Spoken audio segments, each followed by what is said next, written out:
Hi there folks, it's your host Richard. I'm reviewing the eTrex 30 Garmin GPS. I've had many GPSs over the years. I've been using them successfully for well over 10 years.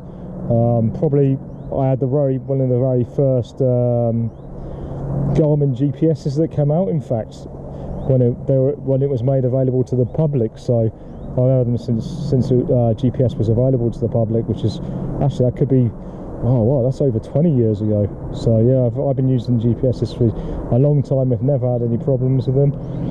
I do hear a lot of people saying, oh, you should carry a map.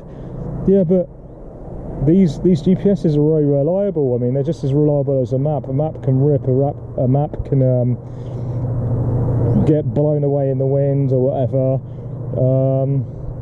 I've never had a problem with a GPS.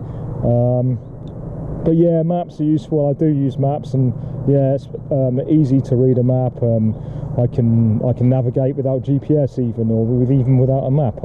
I've done it many times, but I always carry one just in case.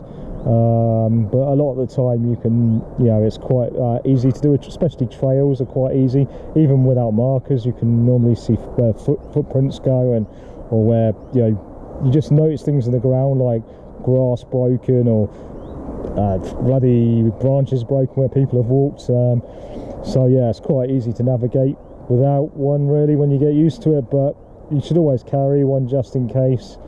And what I like about GPSs for navigation is when it's low cloud cover, because that's really when it's nighttime hiking as well. Like, you got low cloud cover, nighttime hiking, bad weather. GPSs are great for hiking in that. I'm with the GPS. This GPS, I've got OS maps on, topo maps for UK, and it covers the whole UK. It's got most of the rights of way on here. I can download my routes on here. I can see where I am. I can see the rights of way. I don't have to get a bloody map out and blowing it about in the wind. Yeah, you could say it's lazy navigation, but it's so good. Like when you've been hiking for like 10 hours in the sun or whatever, or bad weather, your mind isn't 100% working, and it does narrow it down from you walking like too far the wrong way. Sometimes you can walk the wrong way, you misread somewhere, your mind's not working properly, but the GPS does narrow that down. It doesn't stop it altogether. You still end up walking wrong ways with GPS. They're not perfect like that, and in the mountains they can be a problem for navigating. Like it doesn't always give you a perfect reading. So but yeah, they are very good. Like I love the display. The display is good. It's not touch screen, so it doesn't suffer in rain. This eTrex 30. So with touch screen phones are bloody. I would say phones are pretty bad for hiking in general. I even had a waterproof phone that failed on me. So but I always carry a proper hiking GPS. Phones are useless, I think, for hiking. Yeah, a lot of people have success with it, but until you've been in a proper storm, then you won't know that your phone will probably die. Pretty certain. So, and big storms happen.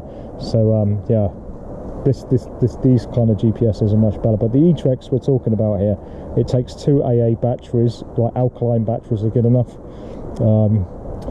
They last, if you leave it on all day, they can last, depending on the time of year, they will last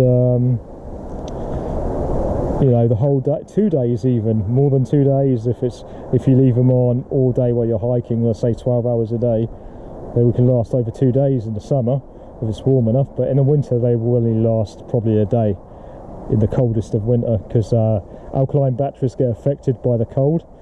But lithium batteries, they're better, but they're lighter, but they're bloody expensive. So you probably want to stick to alkaline realistically. But if you can afford it, yeah, lithium, because it's lightweight. They don't, not supposed to be affected by the cold. So, but yeah, this will tell you a very good, accurate reading of your altitude It'll tell you how high you are above sea level, which is fairly accurate within meters. Like, it's a bloody good one. And it will tell you how far you've walked. It'll tell you sunset, sunrise times. I think you can even download in some places tide times and all that, but I've never managed to get that to work in this country or any other country, so I don't know how that works. But yeah, you can download time times apparently. What else has it got on here? Oh yeah, you can mark interesting points, so you can mark waypoints. So say like you put your tent up, you can mark where you've put your tent up so you don't lose it when you come back. You can find it again in the dark or whatever. It's got, like, depends on what map software you got on here. I've got the OS topo map for the UK, the whole one. I think it's, I don't know what the scale is, I can't remember, but it's good enough. And that has like all the points of interest, and even has like other stuff like petrol stations and etc, etc. But the best is for points of interest and stuff like that. But it's a very good hiking. It's got calendar, sun and moon. It tells you when there's a full moon. It's got it could set an alarm off when you're near somewhere you want to get to, so tell you you're getting near. I've never really used that, to be honest. It's just very good. I do recommend this for hiking. I would absolutely recommend it. I've used this in New Zealand with no problem. I downloaded some free topo maps there. They're pretty crap topo maps, to be honest, compared to the UK ones.